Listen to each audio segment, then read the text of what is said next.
Swipers! Episode kali ini, kita akan membahas perbedaan antara gondongan dan juga gondok, yang seringkali ngebuat orang bingung.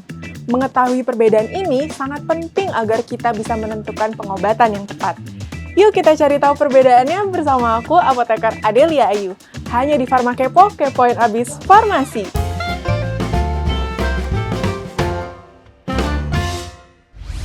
Dokter spesialis penyakit dalam, konsultan endokrin metabolik dan diabetes dari SUPN Dr. Cipto Mangunkusumo Jakarta, Dr. Wismandari Wisnu, yang dilansir di Antara News, menjelaskan perbedaan penting antara gondok dan juga gondongan. Yang pertama, gondongan. Gondongan atau parotitis itu terjadi ketika kelenjar parotis kita yang berfungsi memproduksi air liur, terinfeksi virus, dan mengalami peradangan, yang menyebabkan pembekakan pada pipi dan juga rahang. Sementara itu, gondok terjadi ketika kelenjar tiroid yang berfungsi untuk menghasilkan hormon untuk metabolisme tubuh mengalami pembekakan. Kelenjar tiroid ini terletak di bagian depan leher, tepatnya di sekitar tenggorokan, dengan dua lobus di sisi kanan dan kiri. Nah, yuk kita mulai dengan mengenal lebih jauh tentang dua penyakit ini. Kita mulai dari gondongan dulu ya.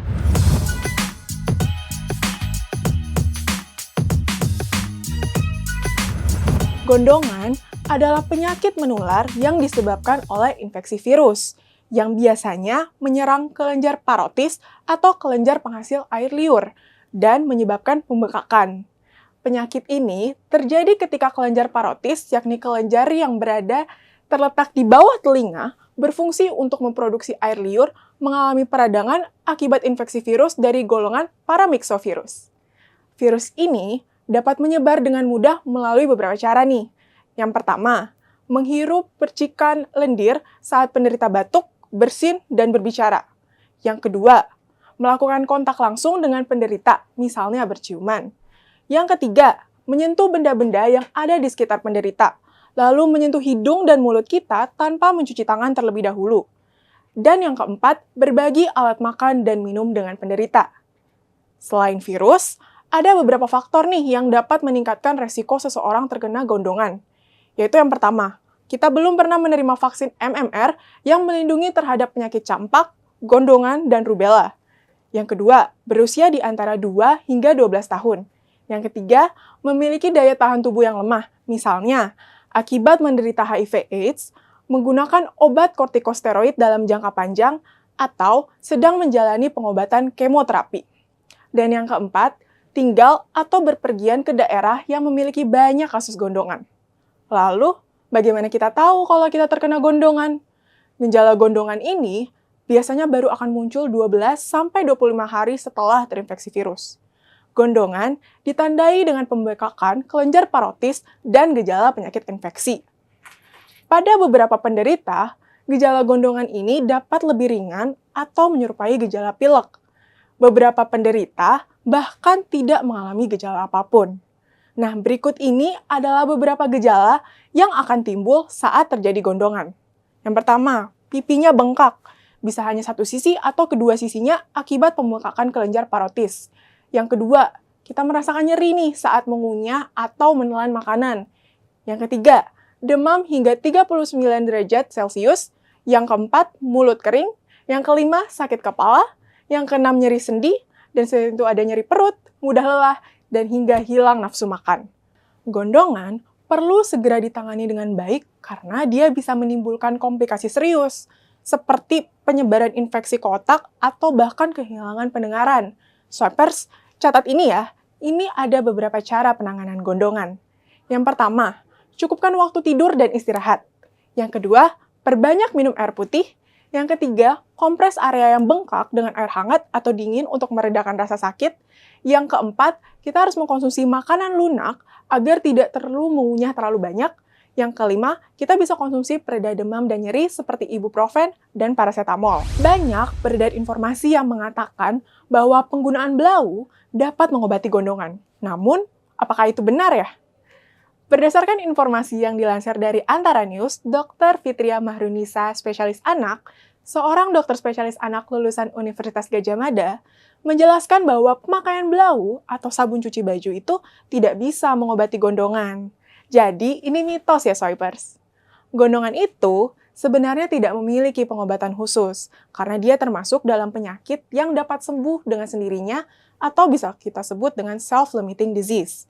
Jika sistem imun penderita baik, golongan itu bisa pulih dalam waktu 1 hingga 2 minggu. Oleh karena itu, pengobatan yang tepat adalah untuk meringankan gejala dan mencegah resiko komplikasi, seperti dengan memberikan obat penurun demam serta analgesik atau paracetamol untuk mengurangi nyeri dan demam pada anak. Gondok.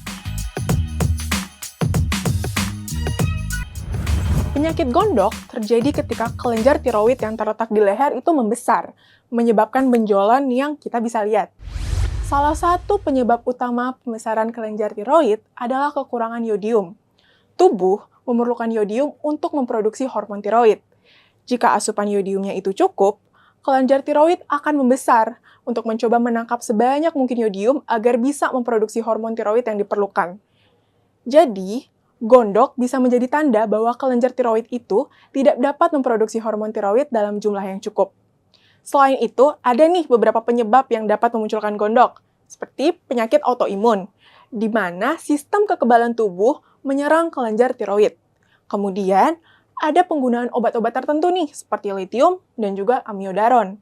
Kemudian ada infeksi, ada merokok, ada mengkonsumsi makanan tertentu dalam jumlah besar, seperti kedelai, kacang tanah, atau sayuran dari keluarga brokoli dan juga kubis gondok. Kemudian, menderita nodular toksik, yaitu pembesaran kelenjar tiroid akibat tumbuhnya benjolan atau nodul kecil yang memproduksi hormon tiroid berlebihan. Pengobatan gondok hanya perlu diobati jika menimbulkan gejala. Untuk tiroid yang sedang didiagnosis ini membesar, ada sih beberapa pilihan yang bisa kita gunakan. Yang pertama, pil pengganti hormon tiroid jika gondok disebabkan oleh tiroid yang kurang aktif. Kemudian, bisa diberikan dosis kecil larutan yodium lugol atau kalium yodium jika gondok disebabkan oleh kekurangan yodium. Kemudian, ada iodium radioaktif untuk mengecilkan kelenjar jika tiroid menghasilkan terlalu banyak hormon tiroid. Kemudian, ada opsi juga yaitu operasi, yaitu tiroidektomi, untuk mengangkat sebagian atau seluruh kelenjar. Nah, itu dia swipers perbedaan antara gondongan dan juga gondok. Jadi ingat ya, kalau gondongan itu disebabkan oleh infeksi virus. Sementara, kalau gondok itu disebabkan oleh kekurangan yodium. Dua-duanya memiliki cara pengobatannya sendiri dan berbeda-beda. Jadi jangan sampai salah kira ya. Nah, kita mau share info penting nih untuk para farmasis. Sekarang, kamu bisa meningkatkan keahlian dan pengetahuan kamu melalui webinar dan microlearning ber-SKP Kemenkes secara gratis loh. Untuk tahu infonya lebih lanjut, yuk segera download aplikasi SwipeRx di Google Play Store atau App Store di HP kamu. Dan jadilah yang pertama untuk tahu tentang semua kesempatan ini. Sampai di sini dulu ya Swipers untuk episode kali ini. Jangan lupa untuk like, subscribe, dan share video ini ke rekan sejawat farmasi yang kamu kenal ya. Sama jangan lupa nyalain juga lonceng notification-nya ya Swipers, supaya bisa dapat notifikasi konten-konten kefarmasian yang terbaru dari SwipeRx Indonesia. Tetap jaga kesehatan ya, Farma Kepo, kepoin abis farmasi.